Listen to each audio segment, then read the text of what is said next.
Face à toute situation problématique, difficile ou souffrante, nous disposons de deux manières de réagir, une manière positive et une manière négative. Nous réagissons de manière positive quand nous considérons la situation problématique comme étant une opportunité de grandir, un défi à relever. Et nous allons nous considérer, nous, comme un combattant ou comme blessé. Alors le blessé, qu'est-ce qu'il fait? Le blessé, il va penser à soigner sa blessure plutôt que de focaliser sur ce qui a fait sa blessure. Donc ici, nous allons être orientés solution. Et quand on est orienté solution, nous allons gérer la difficulté, nous allons devenir acteurs de la situation, nous allons agir pour une finalité, pour un objectif donné.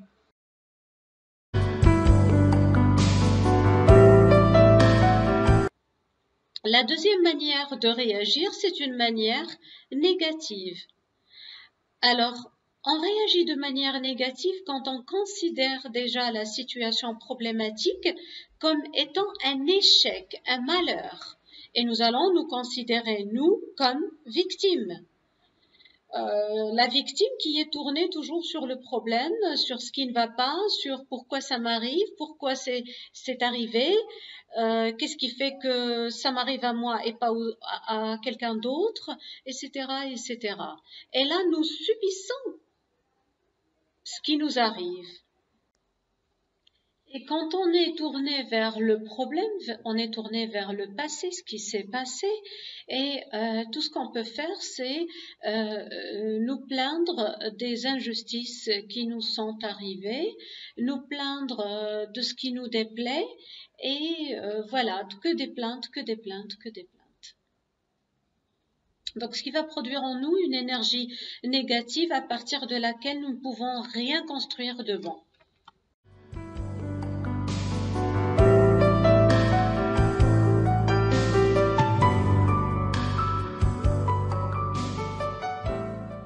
Nos pensées produisent de l'énergie. Selon que la pensée soit positive ou négative, cela va produire une énergie de même nature.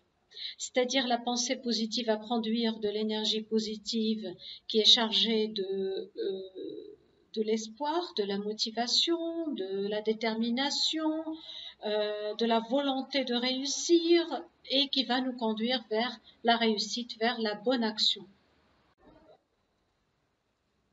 Tandis que la pensée négative va produire une énergie négative. Cette énergie négative qui est chargée de désespoir, de découragement, de tristesse, de plein d'émotions désagréables qui vont nous conduire soit à la mauvaise action, soit à l'inaction. Ce qui va bien sûr nous conduire vers l'échec tout droit.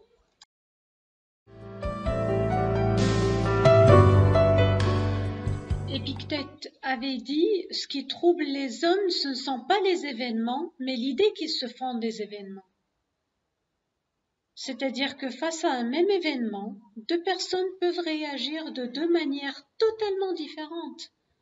Par exemple, face à un échec scolaire, une déception amoureuse ou un décès, on a deux possibilités de réagir.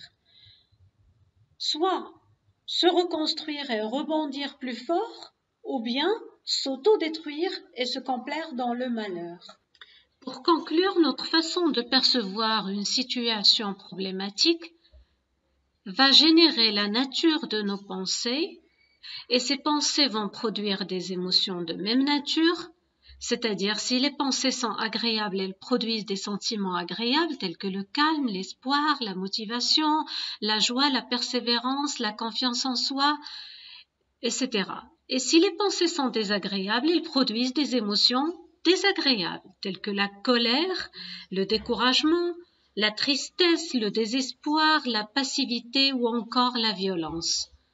Nos sentiments ou nos émotions, c'est ce qui nous fait réagir, c'est notre moteur d'action. Donc, face à un même événement, nous sommes capables de choisir le type de pensée qui nous donne la bonne énergie pour travailler nos objectifs.